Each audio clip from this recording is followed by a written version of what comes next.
back. On today's video, we're getting back into cars and saving money because cars are a major expenditure for the majority of Americans. And it doesn't matter if you have a payment or not, but I wanted to share information showing that information, and then we'll get into how you can save money on cars. Let's jump in.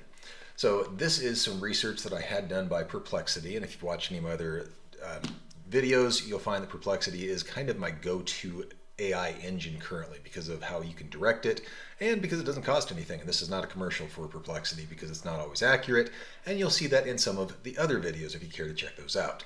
But what we found in here is I told you research from the US BLS, the Bureau of Labor and Statistics, for the last 5 years, the average expenses for autos.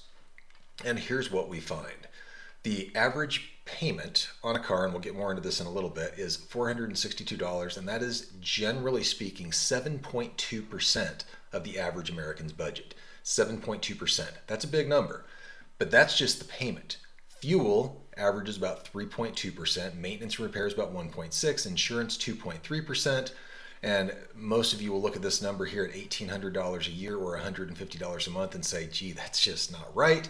And for a lot of people, it is not. That number is low for a lot of people, so this number would not be accurately portraying what most people are actually paying, but this is the average. So that includes the people that have their cars paid off that aren't really worth anything versus a lot of the cars that are not paid off that have to have full coverage insurance, and your insurance is much more than that.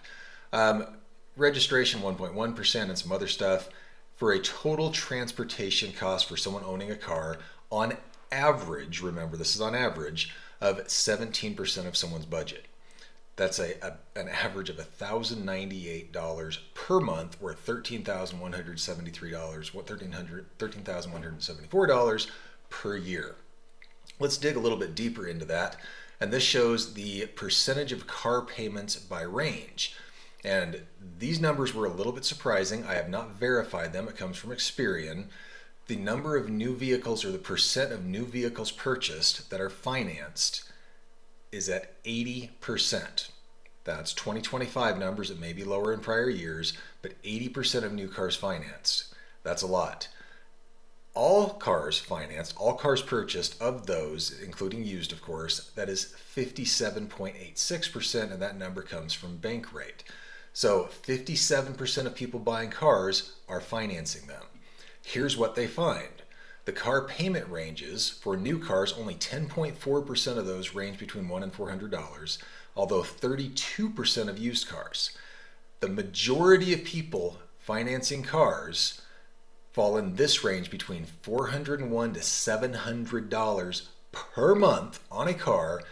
For a new car, 72% of you buying new cars have a payment somewhere between $400 and $700, and 63% of people buying used cars have a payment between $401 and $700. That's a lot of money. For new cars, 17.57, so 17.5% of people buying a new car have a payment between $701 and $1,000 per month on a car, while only 4.35% of people driving used cars have a payment that high. There are also a lot of those payments over that, as detailed here, about 17.6. So more than this number, 17.6 of new car buyers have a payment over $1,000 per month, a record high set in 2025. That is a lot of money to be paying on a car.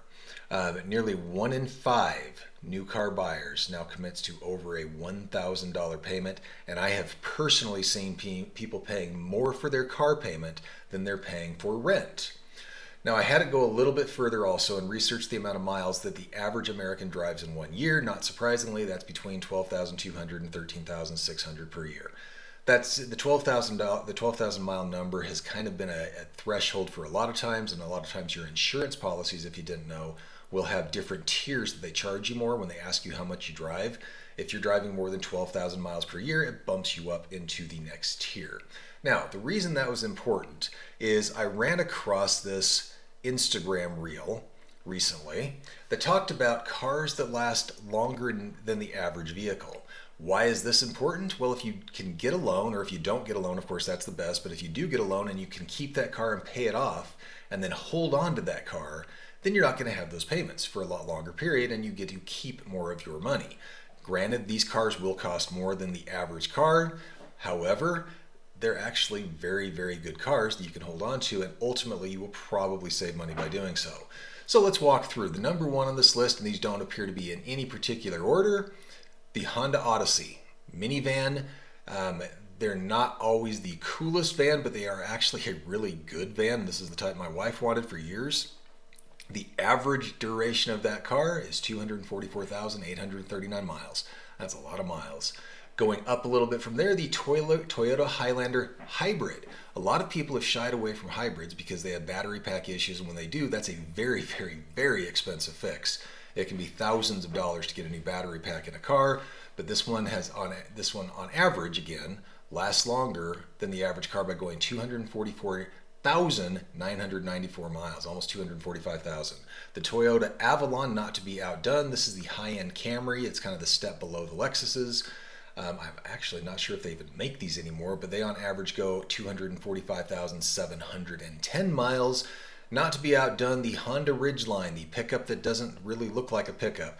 There's a lot of debate about whether it's really a pickup or not. I kind of like them, but they on average go 248,000 miles. That's a lot, almost 249. The Chevy Tahoe. This one surprised me a little bit because Chevy's generally not been known for going this far without maintenance, but this is telling us on average they go 250,000 miles. The Toyota Prius, I was really surprised to learn that these last as long as they do, but I've known a number of people that have them, and yeah, they do last. 250,601 miles. The GMC Yukon XL, which is it's basically a similar platform to the Chevy Tahoe, but it's going to be your XL version, so a little bit longer. On average goes 252,000 miles, 252,360 miles. That is a lot of miles. The Toyota Tundra, which actually I do have one of these. I got it specifically because they do go forever. 256,022. Now, there are a number of people in the forums that I'm involved in that talk about the Toyota Tundra where this regularly goes 3, 4, 500,000 miles. So this may be taking all generations. The first generation had some timing chain issues or timing belt issues, actually, that if they weren't maintained and replaced every so often, that could cause problems. But that's still a good solid number. The Chevy Suburban, 265,732 miles, and Suburbans can be found anywhere. These are generally not more expensive cars. I do believe this is going to require some maintenance based on my experience with these types of cars, but to be able to get on average 265,000 miles out of them, that is a lot. Ford Expedition, that surprised me. Ford, there's a lot of jokes about out there being not the longest duration cars, but the Expeditions did seem to be built very, very well. There's some diesel versions also, 267,000 miles. Toyota 4Runner, this is a classic. 270,000 miles. They regularly go much longer than that, and they hold their value like crazy. It's amazing to see 4Runners with 200 plus thousand miles on them still selling for double what a Chevy, a Ford would be selling for in that same category. Toyota Land Cruiser. These have historically gone forever. I've known people that drive them, and they look good. So do the 4Runners, of course. You cannot tell they have as many miles on them. Toyota just builds them well. This is just for the record, to those who are keeping track of what's happening with the new Toyotas. This is not the 2022, 23, 24 models that are having some of the other issues.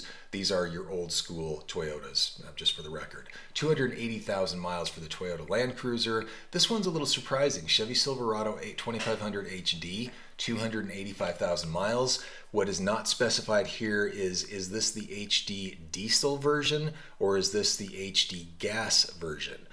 If it's the diesel version, I could easily believe they get up to 285,000 miles. I had one that I sold at 246,000 miles, and because it was a 2006 diesel, the Silverado 2500 HD Duramax, they held their value and still do hold their value very, very well. They're a very desirable vehicle.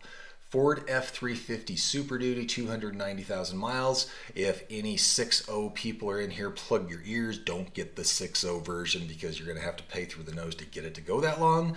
But the 7.3s absolutely have a long track record of being able to go a long, long, long time. And then number one for the mileage on this list is the Toyota Sequoia. I have seen so many of these on the road with over 200,000 miles on them. Here it says the average is almost 300,000 miles. The Sequoias were just built well. I'm not sure what they did different on those than any of the other rigs they've got, but they were known for going a long time and looking good doing it. So I hope that's been helpful for you. Just to kind of go through here on my personal opinions, if I were buying a car that I wanted to last a long time, I would personally stick with the Toyotas. I have had the Chevy Silverado. I did like it, but it did require labor, did require work, so ultimately you're ending up paying to get it to last that long. Suburbans are easy to work on. The parts are a dime a dozen, but again, you're going to generally have to work on them and make sure that you're maintaining them and replacing parts as you get through.